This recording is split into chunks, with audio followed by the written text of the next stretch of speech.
Session 2021-22 में सभी का स्वागत है। देखते हैं हमारे टीचर्स की टीम ने क्या आप लोगों के लिए तैयार किया है। बने रहिए कमल एकेडमिक कोच पे और अपने बच्चों की पढ़ाई पे बिल्कुल लापरवाही ना बरतते हुए हमारे टीचर्स के प्रयासों को साथ दीजिए अपना, जिससे कि पढ़ाई प्रॉपरली हो सके। आइए देखते हैं आज क्या पढ़ने वाले हैं। हेलो स्टूडेंट्स, दिस इज आकांक्षा और आज हम एमएससी का नेक्स्ट चैप्टर पढ़ेंगे, पैट्रियोटिज्म, देशभक्ति।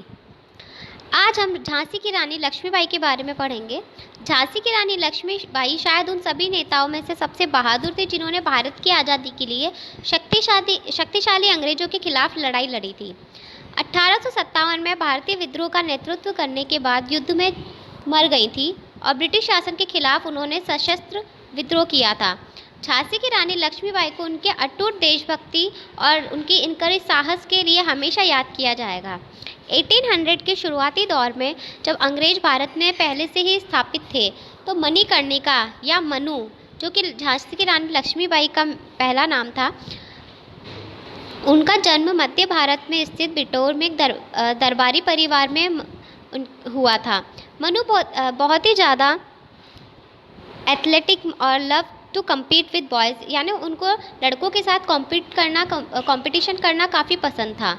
जब उनकी शादी की आयु हो गई थी, यानी कि जब वो उनकी मैरिज की एज हो गई थी, देन अनएक्सपेक्टेडली झांसी के महाराजा की तरफ से विवाह के लिए उनके पास प्रपोज़ल आया।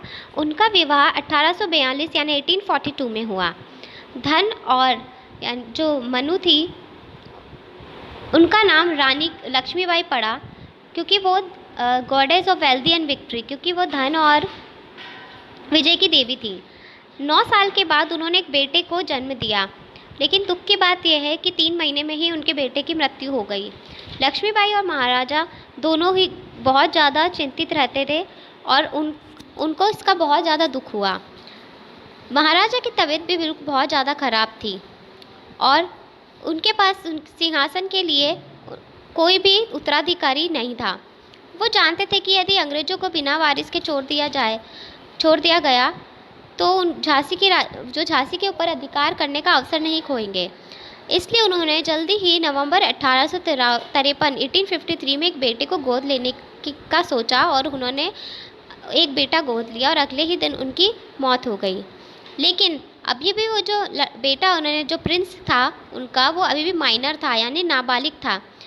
तब तक लक्ष्मीबाई ने ही अपना जो राज्य है डिसाइड किया कि वो जो किंगडम है वो ही चलाएंगी, और उसके बाद में जब उनका बेटा मैच्योर हो जाएगा तो वो उन्हीं के हाथ में ये सब सौंप देंगी। रानी लक्ष्मीबाई को कई कठिनाइयों का सामना करना पड़ा, लेकिन उन्होंने फिर भी उनका जो किंगडम है उसको बहुत अच्छी तरीके से चलाया।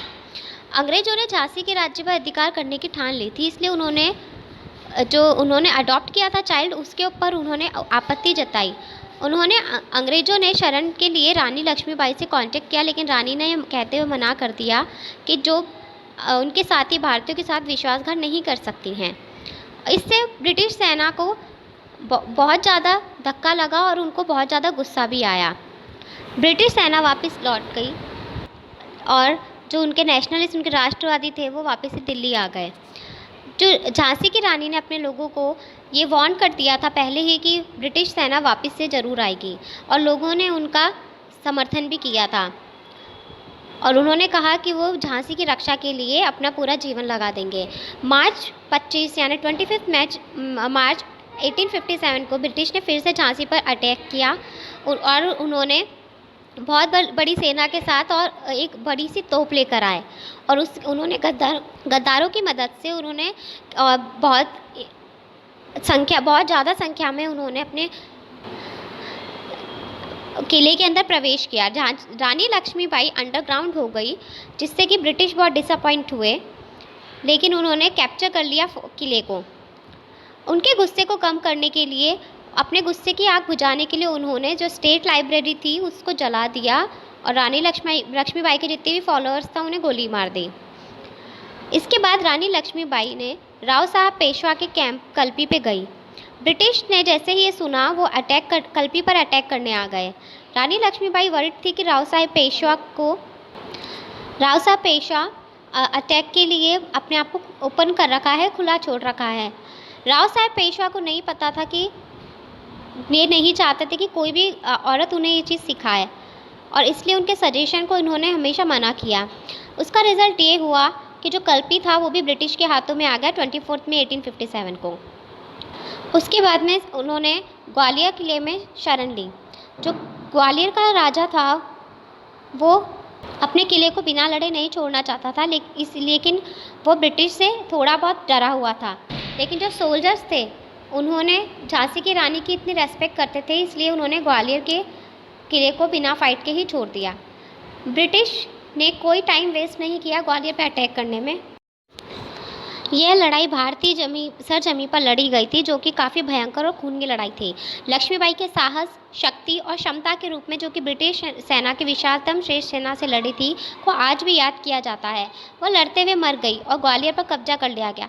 तात्या टोपे को फांसी दी गई और राव साहब बच गए। 100 वर्षों के लंबे संघर्ष के बाद 1947 में हमारा भारत आज़ाद हुआ।